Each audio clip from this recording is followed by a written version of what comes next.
Hey everybody, and welcome to the Startup Savant podcast. I'm your host, Ethan, and this is a show about the stories, challenges, and triumphs of fast-scaling startups and the founders who run them.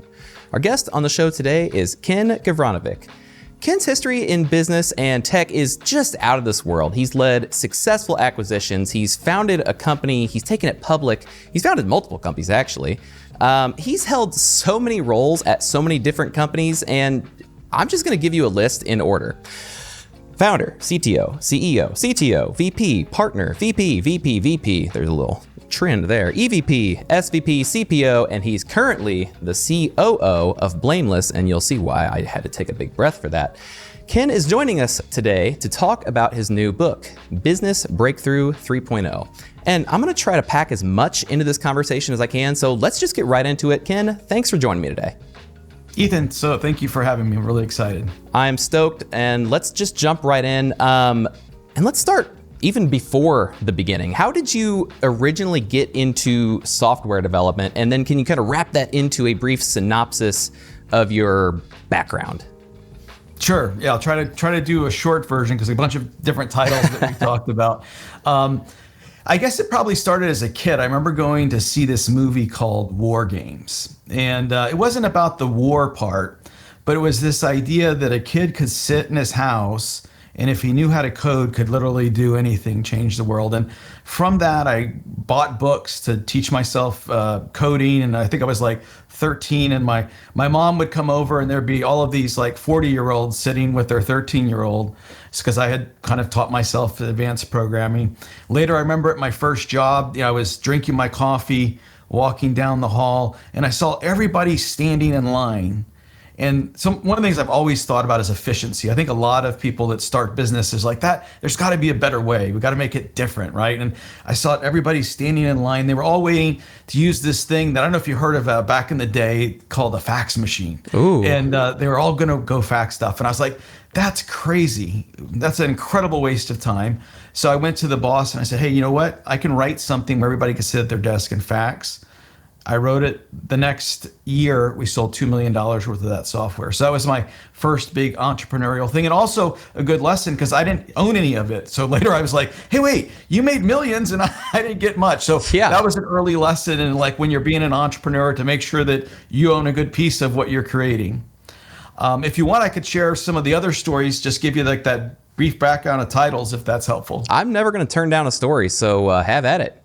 All right, cool. Well, just in the quick summary, did a bunch of startups, some first base, second base, but I became convinced that every business was going to run their business on the internet. And this is kind of before cloud computing when it really started. So I started a company called Interland, which, we'll talk in more detail. I'll do the short version right now, but, went from 0 to 200 million in 3 years. As CEO, took it public. Everybody that worked, with my executive team, when we went public, was probably twice my age. So it was a great experience. And this was before the .com crash. So I got to experience all the excitement up to and after the .com crash. After that, I've done a lot of other startups that, probably won't talk about today, but, I've driven transformation at large companies like Cox, where, you got to meet Andy Jassy and talk about like going to the cloud, or investing in, other startups, or even, as you mentioned with companies, I was at a company called CourseDog, two amazing young founders in ed tech. So when you go into college and you go and register, it's crazy that the system doesn't know which courses you need to take to get your degree. So we fixed that, sold it to JMI Equity. So lots of great experiences.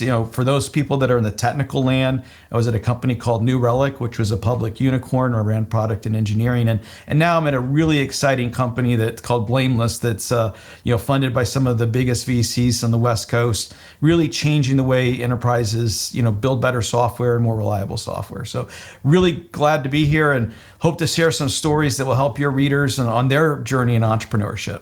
What's the role that you're currently playing at Blameless, and how did you get involved with this company?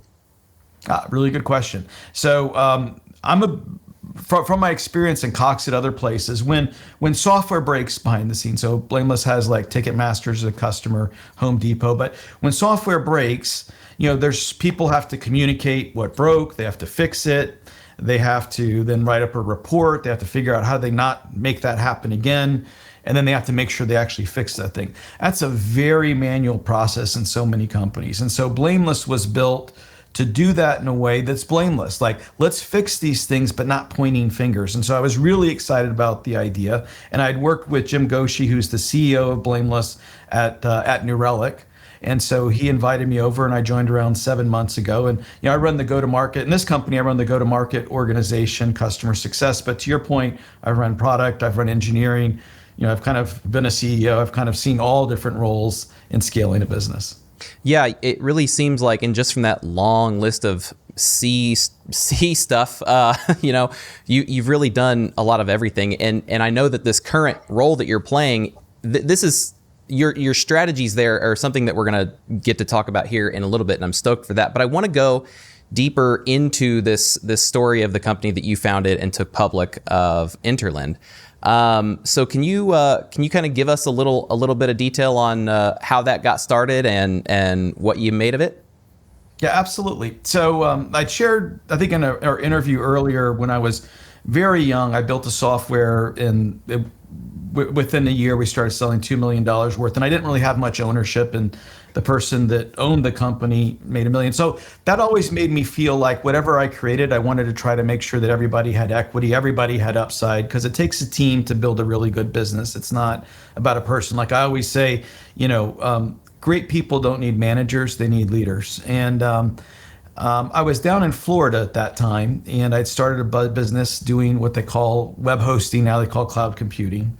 And we went from like $0 to $40,000 the first month in business. Wow. And I had some partners, and I said, hey, listen, I want to give a bunch of equity to our employees because I think this business is going to be fantastic. And they weren't into it. They said, hey, no, let's just keep all the equity ourselves. And I said, I'm not good with that. I'll buy you out. You buy me out. They said, well, we'll buy you out. And I got a list of the deepest, darkest fiber in the entire United States and the lowest cost of living, which was Atlanta. Mm-hmm. And I took all of my savings, went to Atlanta, Georgia, literally moved here to start the business, rented half of half a floor of skyscraper in downtown Atlanta, put my last $150,000 in savings, and built a company called Interland that we went from 0 to 200 million in only a couple of years. It was a really exciting journey, and many stories in that I could share with you. Give us your favorite. Give us your favorite story. Well, I would say probably my favorite story was when we got to the stage of venture capital raising. And, for those of us, if you're out there and you're a young founder, and you're, a 20-something-year-old and, you've built a business that's already doing, $80 million, you might feel a little confident. You got to make sure not to feel too confident. And I was going to raise some money. So we're going to raise $25 million. We hadn't raised any venture money prior to that. So we wanted to get some professional money. And I remember I was in New York City, and I walked into this building, and, the people that worked with me were twice my age. So I'm this, young kid. And I was set down at this really fancy table. The table must have cost, $50,000, and there's $1 million pictures on the wall. And, the main thing is the VC sat down and they're like, oh, give us your pitch. And you've got like 5 minutes to make a compelling pitch, or it's not going to work out. I did my whole explanation. He said, all right, I don't know if I get it. Bottom line, what are you saying? And I said, well, the bottom line, simplest way is everybody's going to run their business on the internet. And that's what we do. And we've already had a lot of revenue and a lot of growth. And I always remember to this day, he looked at me and he said, kid, do you believe your bullshit? And I looked at him and I said, absolutely, but it's not bullshit. It's funny is that VC didn't invest, but we had 10 different VCs that did, and all gave us term sheets. So, it's a big thing when you're an entrepreneur and you've got a vision, is to believe your vision, believe in yourself, believe in your team, and you're going to have naysayers and you're going to have bad days, and they may be more professional, because I've met like people at Benchmark Capital, I've met Andy Jassy, I've met a lot of different people, but you just believe in yourself, I'd say, was one of the key things. But that story I always thought was a funny one, because it was like, kid, do you believe your bullshit? And absolutely. Hell yeah. The internet is, it has turned out to be total bullshit. So, and a little bit of everything else too. But hey, I want to go a little deeper into that believing in yourself. I know we talked a couple of days ago, and I asked you what your superpower was, and you said, believing in yourself and the ability that you can do it, and with that, betting on yourself. Where did you get this superpower? That's fair. And I would say I'd probably add one more thing to it. I say I believe in myself, but I also believe in people. And it's an amazing thing that you can do when you believe in yourself, but when you believe in what somebody else is capable. And when people work for me, I always say, I'm going to push you to the edge of your comfort zone, not to get more out of you, but so that you can live to your full potential. So to answer your specific question, I grew up very poor. And, for those of us that have grown up poor, one of your goals in life is to not be poor. And so my goal was to do that. But one of the things my mother always said, you can be anything you want to be. So I had that. I never had a limiting belief. I always believed if I worked really hard and tried really hard, I can go anywhere. And I also believe that in everybody else. And so if I saw somebody that was smart, but maybe they didn't have the biggest degree, but they had work ethic, I would believe in them and give them an opportunity. And, when I was in Atlanta, I was actually the largest minority employer, not because I tried to be the largest minority employer. It's just because I have people come in that I believed in. And many of them now work at Microsoft, had a whole career at Microsoft, at Google, they're engineers, because this was, again, very early on. But it's really that belief that, we all have potential, and all we have to do is go, and the rest will take care of itself. So this may be a misguided question if you've kind of been instilled this virtue from a very young age, but I'm sure that you've seen lots of people in life that didn't quite have that confidence. They did have a limiting belief. Have you experienced a person who had a limiting belief like that was able to work through it and kind of remove that limit from themselves? And if you have, how did they do it? Well, I'll tell you this. I always like stories. I think stories are always fun. So I was working at a Google-funded startup that raised $350 million at a $2 billion valuation. So pretty exciting times. Yeah. And the engineering team reported to me, and I always did skip level meetings, where so I'd meet with people that are 1 or 2 levels below my direct reports. Mm-hmm. And I ran into this really nice young lady, is an engineer, software developer that seemed pretty smart. And so I was kind of impressed. And I happened to be in this meeting where people were discussing a very hard technical problem. And in my one-on-one, my skip level, she had said, hey, I really want to grow more. I feel like I'm too shy. Don't say something. So in this meeting, nobody could figure out the way to solve it. Everybody was debating it. And she made a suggestion that I thought was very good. And she was kind of talked down, and she backed off. And so I slacked her. I said, speak up. And I said to her, I think, and I won't mention her name so I don't embarrass her, but I'll say, I think, so I'll call it Sally. Mm-hmm. I think Sally has a great idea. Why don't we listen to Sally's idea? And so she spoke up, and it was a great idea, and it solved that problem. And later I said, okay, well, what do you want to do? She says, I want to feel even more comfortable. And so I said, great, I'm going to have you lead the engineering meeting. What do you mean? You could host it. The all hands engineering meeting. I don't know if I can do that. You can do it. I believe in you. And so she did it, and she did better and better and better. And she's still at that company. I'm not at that company. And she is the head of engineering now. Nice. And that's like a great example, because I'm a big believer also in a leadership, and we have this in the book, is, really investing in your people, being authentic and helping them maximize their potential, because we all have different levels of potential. I couldn't be a basketball player even if I wanted to be. I don't think that's my potential, but there is a potential that I have, and everybody has a different potential. All right, so Interland was this company, you started it. You went from 0 to 200 million in a very short amount of time. You went public with it. It's obviously a big deal, and I think anybody with eyes can see that it's a big deal. And you were young when you did it. So this was probably a very cut your teeth scenario with almost everything about running a business. What was the most valuable lesson that you got from your experience at Interland? Well, I would say one of the things that I learned is there were certain people that I think I started the business with, and as we grew and scaled, I got a lot of feedback. Oh, that person can't scale, and so we need to get somebody more senior. And in some cases, I made that move. When I go back and think about it, is I probably would have let that person tried more just to help them grow, because some of those. What I've learned in time, having actually done transformation, there's a lot of senior executives that know how to run a business at scale, but there's not as many people who know how to build a business up to scale. Right. And it's a different skill set. And so I would probably say is, look at your team, really evaluate it, and make sure that you keep the right people in the right position. And then the other part, and there's a couple of things going back to the book. One of the things I say is measure and use data correctly. Is make sure you make data-driven decisions, because sometimes you might really like somebody, or you really like an idea, or you think you should market in this way, or these different things. But if you really have a data-driven approach, where let's say you have your sales manager. At the end of the day, the sales manager has a quota, and they need to deliver on that quota. And they could talk about a million different reasons, but if you have them just talk about the data of how they're doing on their sales quota, same thing with your marketing person or your customer success person, they're driving retention.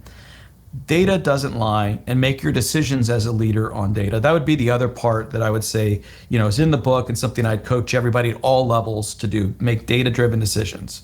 Do you recommend that folks create, for each position that they're going to, install in their company or that they're going to hire for, creating some sort of scorecard or something for that position so that they have data that they are kind of tracking towards? Because I think there's a lot of companies out there and a lot of positions where it's like, well, I'm not 100% for sure how to measure my quote unquote success at this position. But I think that if the thought is put into it before the position even exists, then in creating, like I said, either a scorecard or what other sort of format you want to put that in, to ensure that you know how to measure that job. I guess let me turn that into a question.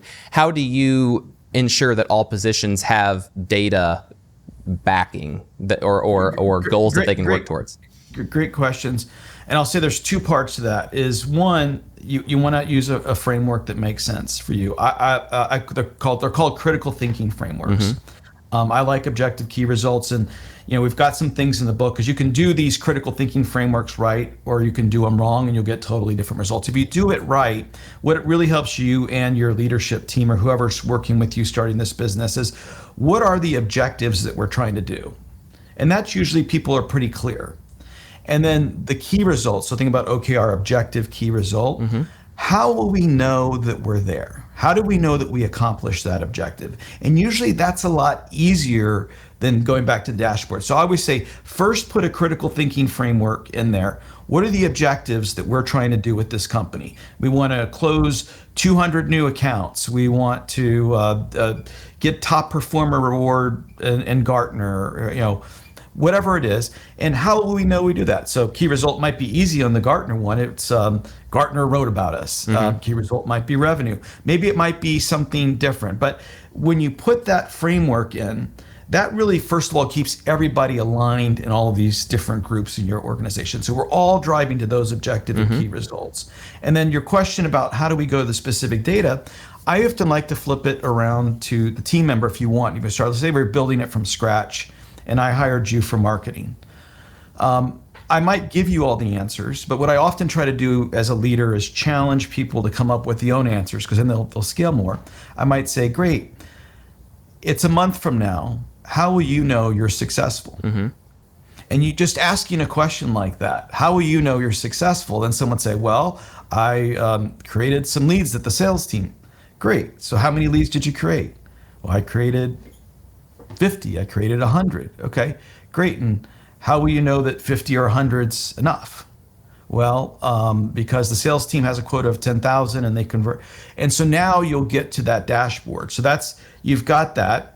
That's how you get to that point. And then the part I would suggest at your leadership meeting is do a round robin, or even I always do this at all hands. I have all of my leadership teams at all hands go through their metrics and very transparently share, here's how they're tracking to their goals. It's a big important once you build that dashboard, I gave you the framework to get there, make sure that you talk about it on a regular basis, because if it's just hidden in some report that you get, it won't be effective.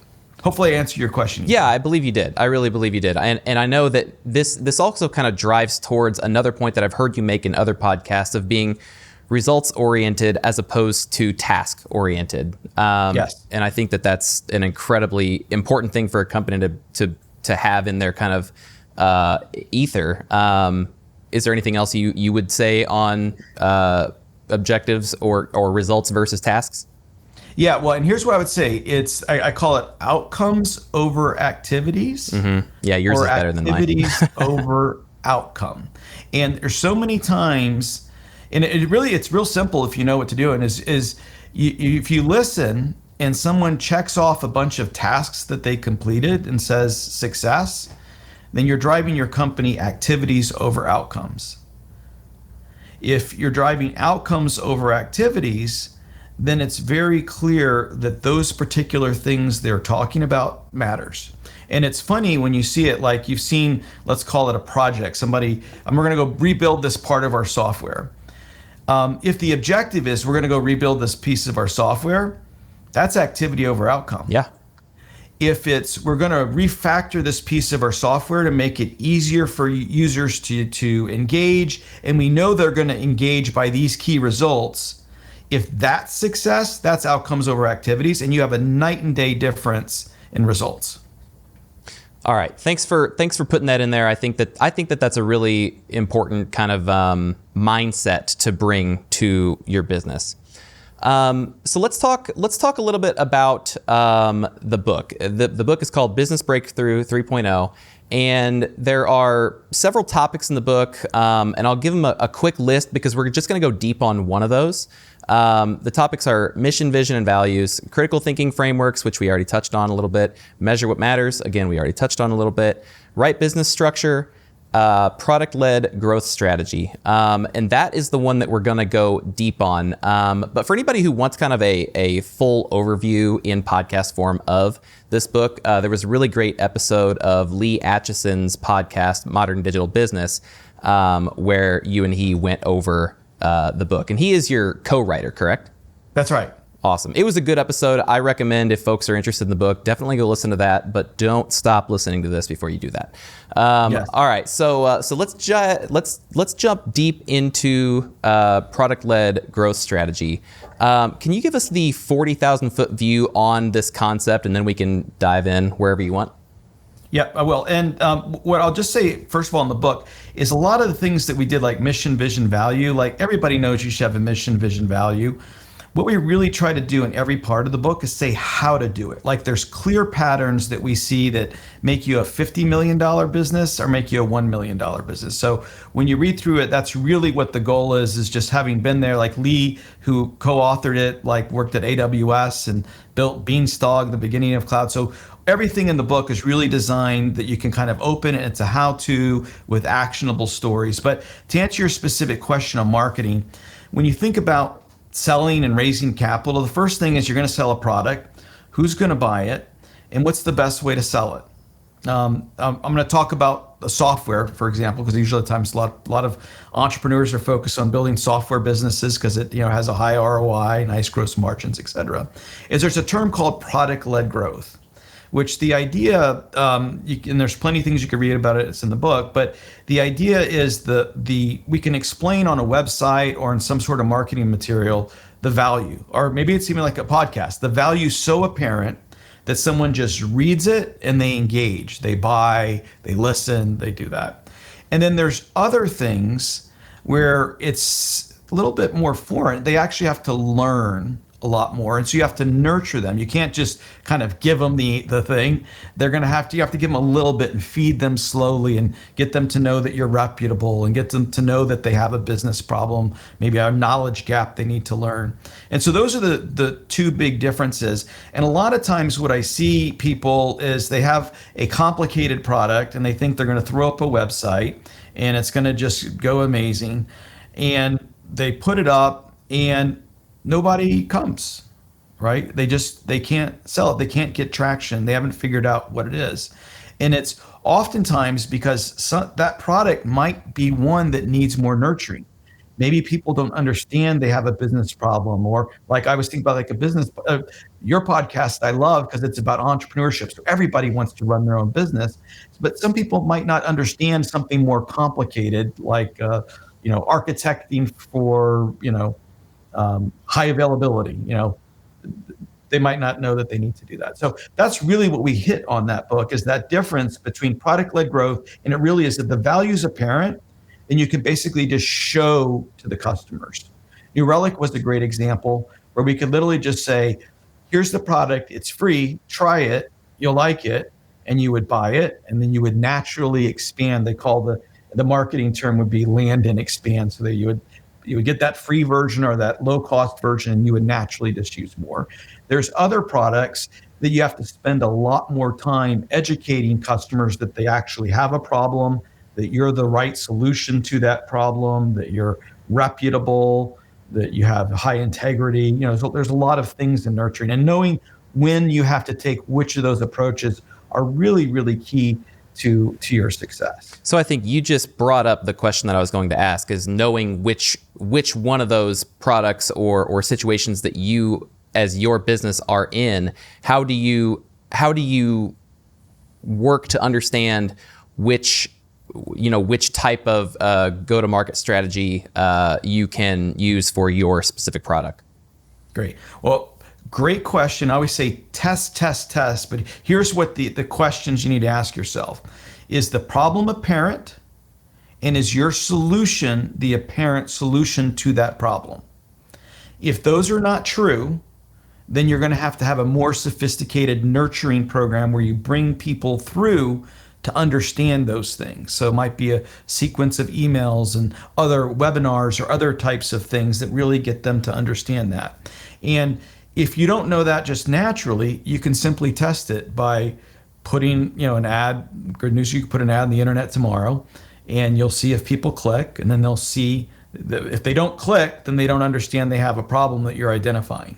If they do click and they come to your website, but they don't convert into a free customer or a paying customer, then they don't understand that your solution is the solution to the problem that they identified with. And I think it's just as simple as that. Now, if that turns out to be the case, then you have to be a little bit smarter in how you nurture a customer. Because what I often see, I do a lot of times even consulting with businesses, is that people think that they have an apparent problem because it's apparent to them, and they think that their solution is the apparent. It's just clearly the data shows that's not the case to any of their prospects.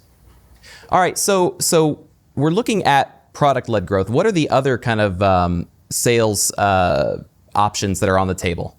Yeah, sales and marketing models. What I would say, I think there's really three core things. So one, there's core product-led growth. And that's really, you think about, you have a website, someone's going to start using your software, they get the value, they love it, they're going to buy more of it. You might see companies like Zapier or Calendly, and usually that's great for a period of time. You might get so big that you start to have, some level of enterprise where you might have to do a little bit more handholding.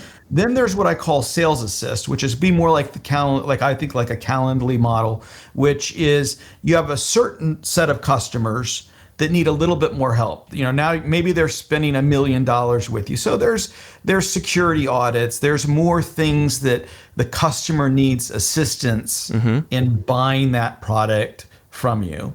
So that's really, I call it the sales assist model. So it's a product-led growth, but for certain sets of customers, you have sales assist that help them do those couple of things that you need to do. And then there's sales-led. And that's traditionally, and I, by the way, I love sales teams, but that's really relationship based, where they build the deep understanding of the customer's problem. You're probably doing demos. You're probably digging a lot more into that. You might have that typically that's more, you can't afford it. That's usually medium or enterprise sales. Right. And that's really that sales-led growth where you're probably taking customers out to dinner and so forth, because you've got to have a deep understanding of, who the players are out there, who's the advocate, who has the budget, who's going to be your champion. those type of things. So those are, I'd say, the three primary models. And then you have to have a marketing, structure that matches that. And we hit in this book, we talked about it earlier, optimize your organizational structure. It's also really important to optimize the rest of your company for that sales structure. So for example, if you have an enterprise sales motion, if you're not careful, you're dealing with enterprises, so they always want a new feature.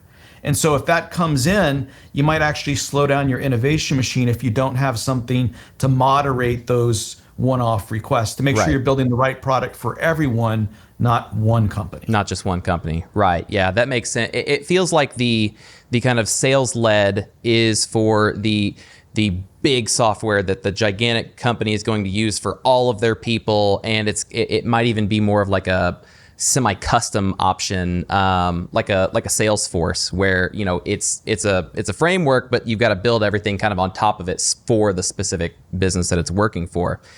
And in that middle ground, let me make sure that I have a full understanding. There are lots of software companies out there where you can go to their quote unquote pricing page or whatever, and you can see like, I can get the single person for X dollars a month, or the team of however many for 10 times that, or the enterprise, and it's like call for price or whatever. Is that kind of the middle ground there?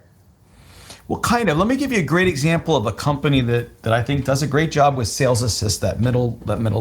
There's Datadog. I think they have a, I don't know, $15-20 billion market cap at this point. But you can see the value, you can download it. It's very easy to use, so that it's designed that, and Atlassian does a great job with this too. So you think about, they sell to enterprise, like everybody uses their product, but they've designed it where people understand with the value that they're getting out of the Atlassian product or the data. So it's easy. It's designed to easily start using. I don't need to be trained or anything like that. And when I get over a certain level of spend, you wouldn't know what that spend is, but they've got a business model. Well, behind the scenes, there's somebody that's effectively in a sales assist model that starts paying attention to you. So for example, having been, had huge budgets in prior lives too, so I've bought software and sold software. Datadog does a great job as, if I start having an overage, then someone manually, proactively, a person sends me a note and said, hey, I see that you're spending a lot more in this. Is that what you meant to do? Right? So that they're making sure that I don't get frustrated, because then you come to me with some bill that's a big overage bill, which a lot of enterprise software companies take that approach. I'm not a big fan of, where you feel like you got surprised and you have to go find budget, if that makes sense. So that's what I would say is, it's that person that's behind there that's really looking out for that client, but not day to day taking them to lunch, understanding all the details of it, and which you have in a traditional enterprise sales model or sales-led model.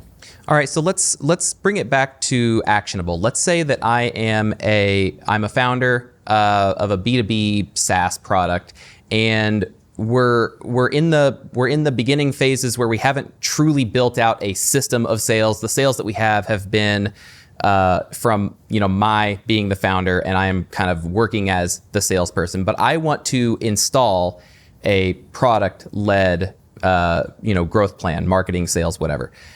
What are the steps that I should take to begin to install that? Yeah. So first of all, I think if you can do product-led growth as an entrepreneur, that's what you want to do. And the reason's real simple. You don't have to raise as much capital. You're going to own more of your business. And if you're right on, and I know some people that have built billion-dollar businesses that raised no capital. It could be, really good on return, and of course, it just feels great. Yeah. To answer your specific question is, first you need to make sure again that the problem's obvious. And how do you know that? What we talked about is that people go and they click and then they engage. So assuming they do that, you just need to continue to make sure to invest in the product, so that when people start to use it, they don't have to be trained by somebody else on how to get the value. The value has to be apparent. It needs to be simple from when they download it or they log in, to get the value that they're expecting from the problem they're trying to solve. That's the part you have to invest. And so that's a lot in the UI design. That's a lot in the workflow of how you build the product. If it's super complicated and you have to explain to people, well, you have to go here and navigate there and do this, that's going to make it really, really tough to have a product-led growth. So really emphasis on that UI experience and bringing that customer from that first moment to that first moment of value very, very quickly. All right, and then a real maybe simple question: Do you have an opinion on which one you like better versus a freemium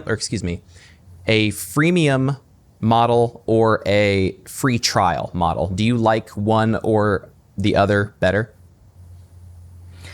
Well, what I would say is I probably, from a business model, I like free trial because then it's not open forever. I've seen people that have freemium models, and you have some customers that are running commercial services on your freemium product, and you're paying money but getting nothing from that. So I think a free trial is a much fairer, it's a better business model for you as the entrepreneur, for sure. But I also think it's reasonable with your customer. You're saying, hey, listen, I'm going to give you my software for 30, 60, 90 days. And if you get value, I'd like you to pay for it. And if you don't, then I don't want you to pay anything. Versus freemium is like, use it forever.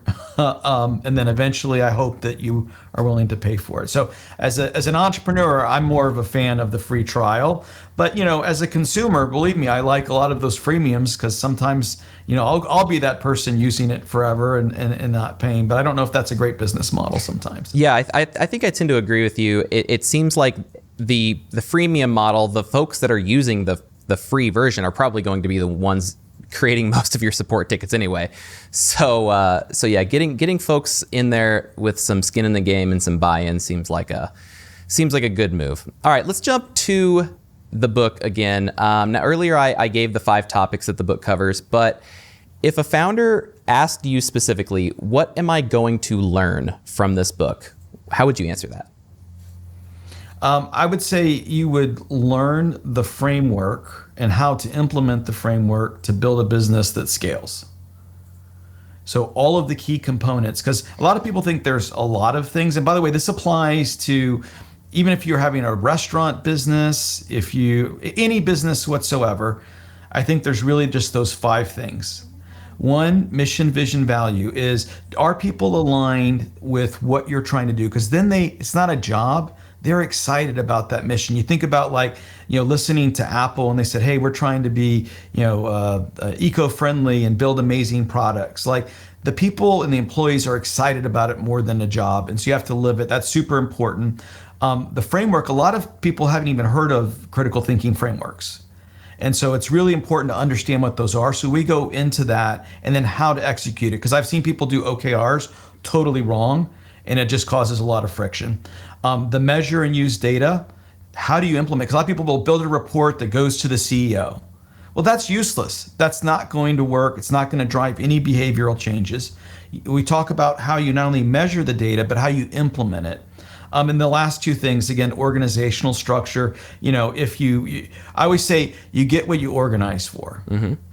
Is if you have a lot of friction between your customer success and your sales team, it's not because of the individuals, it's because of the way you've organized your company. So we talk about those type of things. And then finally, it all has to be tied with your go-to-market. So we try to build the book, having been entrepreneurs, where it's something that you could grab this and build a great business, or even if you have a great business, scale that business to the next level.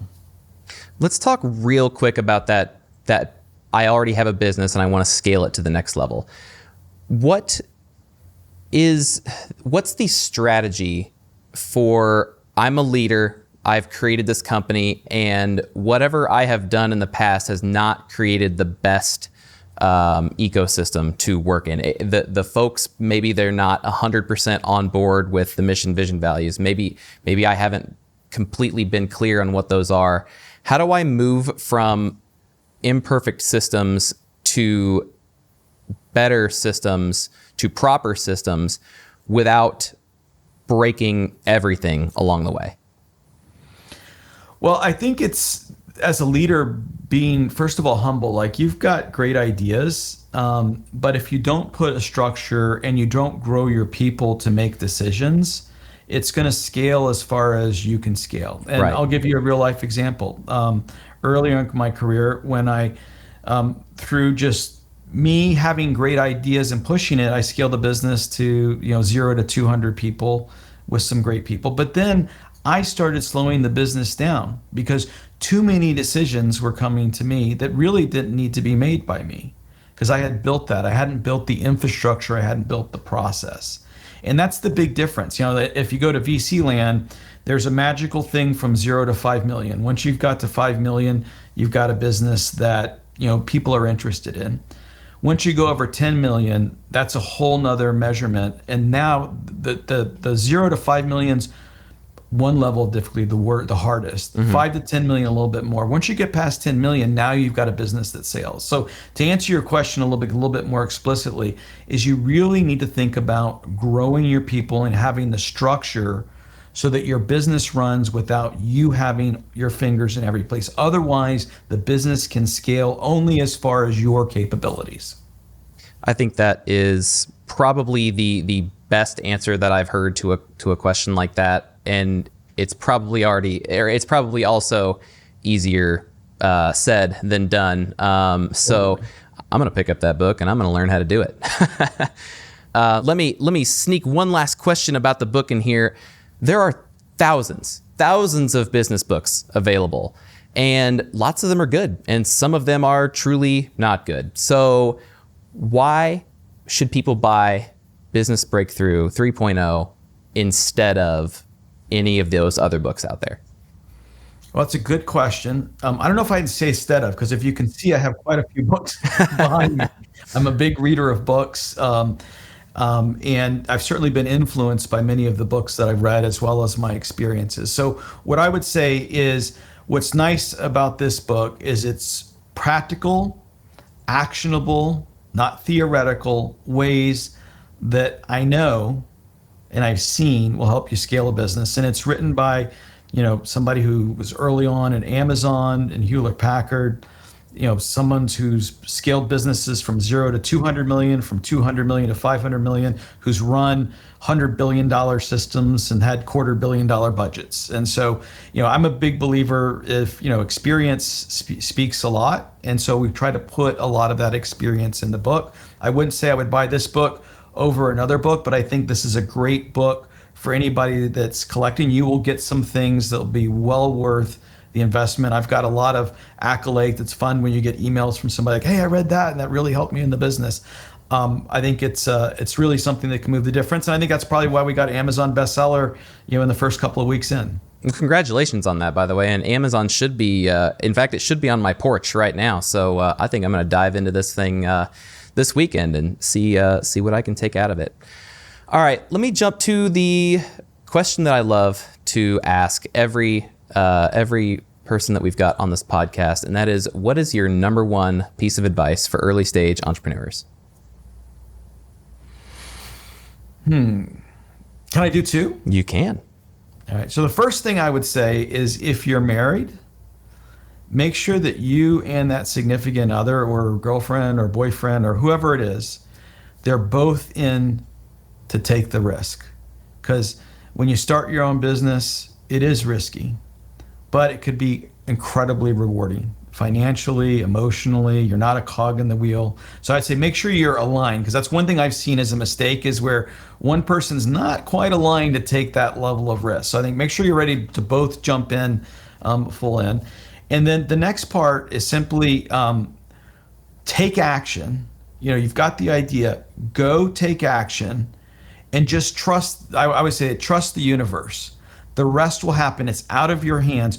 All you can do is execute, and stay focused, listening to what changes. So, I've pivoted many times in entrepreneurship, but I've got the North Star. You might pivot a little bit, listen, correct, but then just believe. All you have to do is take action. Because when you get that big deal, you're on top of the moon. When you lose that big deal, you're like crushed. But either of those things don't matter. All you can do is take action. And that's what I always tell people, like, stay focused, take action, and the right thing will happen. Well, I'm glad we let you go for both of them, because they were both awesome. All right. where can people connect with you online, and how can our listeners learn more about your work? Great. So obviously, day-to-day, I'm blameless. So if anybody needs incident management, you can certainly go over there. I also am a big in just giving back. So I have people that connect with me from all over the world. You could do like a free Zoom. And I'm just glad to share some thoughts with you, help you. I have people do it. I really love it. You can go to KenGavranovic.com, KENG as in good, AVRANOVIC.com. I'm sure you could put that at the bottom too.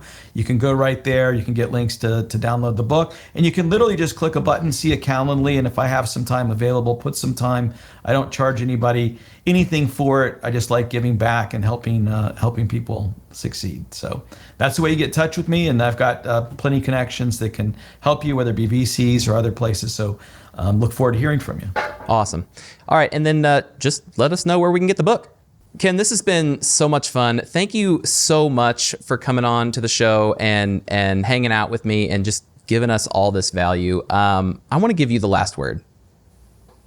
Well, Ethan, I don't know what got you started in this, but I just want to say thank you, because I think entrepreneurship and having that dream to build something, and again, I've worked at Fortune 50 companies, and I've seen people sometimes that they have a job, but they lost their soul. And being an entrepreneur allows you to care and get excited. And putting a podcast together where you bring people to give people ideas so that they can take action on their dreams. And I'll just encourage this to everybody. The risk reward gets a little bit different when you've got 3 kids and and you've got a mortgage. But if you're in your 20s or 30s, take as much risk as possible. So thanks for creating this. Thanks for having me. And I wish all of your listeners incredible success. Awesome. Thanks, Ken. All right, that's going to be it for this week's episode of the Startup Savant podcast. Thanks for hanging out. Well, folks, we've reached the end of season 2. We've hosted a lot of awesome founders this year, and we have had a ton of fun making the show. I want to take a second to thank all of you for listening to the show. You are the entire reason that we do what we do. I also want to thank Cherie at Fiesta and Michael with Techstars for letting me get up on stage and pitch the show. Shout out to Bobby and the rest of the Truick team for supporting us this season. But my biggest thank you goes out to our producer, Michaela. She is the glue that holds this show together, and we absolutely couldn't make it happen without her. I've been your host, Ethan Payton. Until next season, go out and build something beautiful.